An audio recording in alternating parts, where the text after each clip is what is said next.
बाळकृष्ण वसंतगडकर महाराज हे एक अभ्यासू कीर्तनकार आहेत. एका कीर्तनात त्यांनी संत तुकारामांच्या बद्दलच्या 2 गोष्टी सांगितल्या. एक गोष्ट म्हणजे संत तुकाराम महाराज सदेह वैकुंठाला गेले नाहीत असं काही जाणं शक्य नाही, त्या काळामध्ये विमान नव्हतं. दुसरी गोष्ट म्हणजे त्यांच्या गाथा पाण्यात बुडवल्यानंतर वर तरंगू शकत नाहीत. पाण्यात बुडवले कागद वरती येत नाही, त्यावरची शाई 1 मिनिटसुद्धा राहत नाही. काही कीर्तनकारांना हे आवडलं नाही. त्यांनी या गोष्टीचा निषेध केला. काही जणांनी तर त्याला माफी मागायला लावली. संत तुकाराम महाराज वैकुंठाला गेले की नाही, किंवा त्यांची गाथा पाण्यावर बुडली की वर तरंगली, यासंबंधी ह्या वारकरी कीर्तनकारांच्यामध्ये मतभेद दिसत आहेत. पण संत तुकाराम महाराजांचा छळ करण्यात आला यासंबंधी काही मतभेद आहेत काय? यासंबंधी सर्वांचं एकमत आहे की संत तुकाराम महाराजांचा छळ करण्यात आला होता. त्यांचे अभंग पाण्यात बुडवले, त्यांचे घरदार लुटले आणि त्यांच्यावरती बहिष्कार घातला. त्यापूर्वी त्यांच्यावरती शारीरिक हल्ले केलेत. त्यापूर्वी त्यांना शिवीगाळ केलेली आहे, वाईट बोललेलं आहे. वैदिकांनी तुकारामांची पूर्ण कोंडी केली. त्यांना खावे काय, भीक कुणी घालणार नाही अशी परिस्थिती आणली.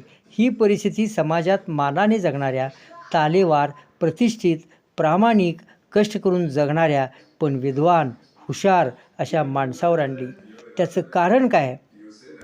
या सर्व कीर्तनकारांना आमचं जाहीर आवाहन आहे, नमस्कार, हात जोडून विनंती आहे की तुम्ही या प्रश्नाचं उत्तर आम्हाला सांगा. त्यांच्यावर अशी कारवाई का केली? संत तुकारामांचा छळ का केला? त्यांच्या गाथा पाण्यात का बुडवल्या आणि कोणी बुडवल्या? मीना अनिल चव्हाण यांनी तुका झालासी कळस हे पुस्तक लिहिलं आहे आणि त्यामध्ये त्यांनी असं म्हटलेलं आहे, संत तुकारामांचा छळ केला, त्यांचे अभंग पाण्यात बुडवले, त्यांच्यावर बहिष्कार घातला, त्यांचे घरदार लुटले, तरीही ते ऐकत नाहीत म्हटल्यावर त्यांच्यावरती खटला भरण्यात आला. त्यामध्ये पुढील आरोप होते: 1.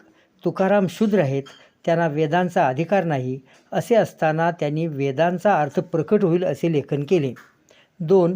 तुकाराम शूद्र आहेत, त्यांना ब्राह्मण शिष्य करून घेण्याचा अधिकार नाही, पण त्यांनी काही ब्राह्मणांना शिष्य करून घेतले. 3. तुकाराम शूद्र आहेत, त्यांना ब्राह्मणाकडून पाया पडून घेण्याचा अधिकार नाही, पण काही ब्राह्मण त्यांच्या पाया पडतात. म्हणजे तुकारामांच्यावरती वरचे 3 आरोप होते. तुकाराम शूद्र होते का? या प्रश्नाचे उत्तर आहे होय. वर्णाश्रम पद्धतीनुसार वैदिकांनी समाज 4 वर्णात विभागला होता. त्यापैकी क्षत्रिय व वैश्य संस्कार लोपामुळे शूद्र बनले. त्यांनी मुंज करणे व जानवे घालणे बंद केले, म्हणजे संस्कार लोप झाला. नंद घराण्याचा नाश केल्यावर देशातले क्षत्रिय संपले. शिवाय परशुरामाने 21 वेळा पृथ्वी निक्षत्रिय केली. आता फक्त 2च वर्ण शिल्लक आहेत, एक म्हणजे ब्राह्मण आणि दुसरे म्हणजे शूद्र. याच कारणाने छत्रपती शिवाजी महाराज, राजर्षी शाहू महाराज, प्रतापसिंह महाराज यांना शूद्र ठरवण्यात आले. शूद्रास शिक्षणाचा अधिकार नाही, वेद वाचण्याचा अधिकार नाही, असे असताना वेदांचा तो अर्थ आम्हासी ठावा, येरानी व्हावा भारमाथा, असे संत तुकाराम म्हणतात. तुकाराम म्हणत, मला कोणी गुरु नाही, मला कोणी शिष्य नाही. त्यांनी भोंदू गुरूंची उदाहरणे देऊन गुरुपद्धतीवर कोरडे ओढले आहेत. पण बहिणाबाईसारख्या ब्राह्मणांनी त्यांना गुरु मानले. वैदिक धर्माप्रमाणे शूद्राला गुरु होण्याचा अधिकार नाही. वारकरी संप्रदायात समता असल्याने दोघेही एकमेकांच्या पाया पडतात किंवा उराउरी भेटतात. या कारणाने 3ही आरोप सत्य ठरले.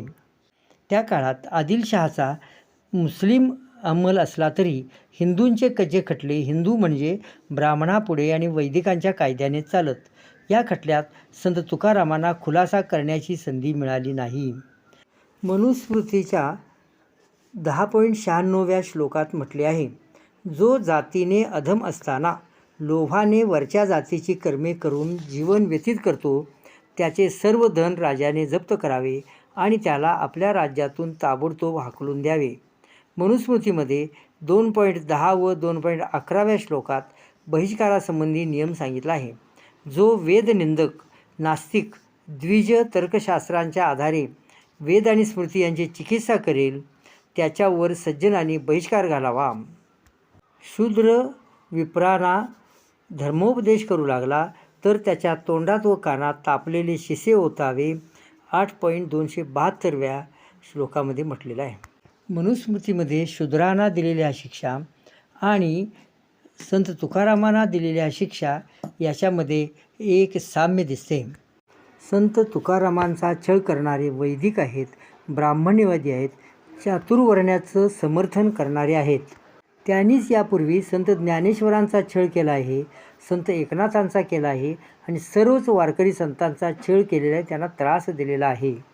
या पार्श्वभूमीवर थोडासा तारतम्यानं विचार केला तर संत तुकाराम महाराज वैकुंठाला कसे गेले असतील आणि त्यांना कुणी पाठवलं असेल याचा अंदाज येतो. कुणी पाठवलं असेल याचं उत्तरसुद्धा आपल्याला मिळायला फारसं अवघड नाही. छळ करणाऱ्यांनीच पाठवलेलं असलं पाहिजे. पण तरीही तो भाग बाजूला ठेवून ज्यांनी संत तुकारामांचा छळ केला त्या विचारांच्याबद्दल आपण काय करणार आहोत, त्याचा निषेध करणार की नाही किंवा त्याच्या विरोधात समतेचा विचार लोकांना सांगणार की नाही हा प्रश्न आहे. आणि सर्वच कीर्तनकारांना आमचे नम्र आवाहन आहे. धन्यवाद.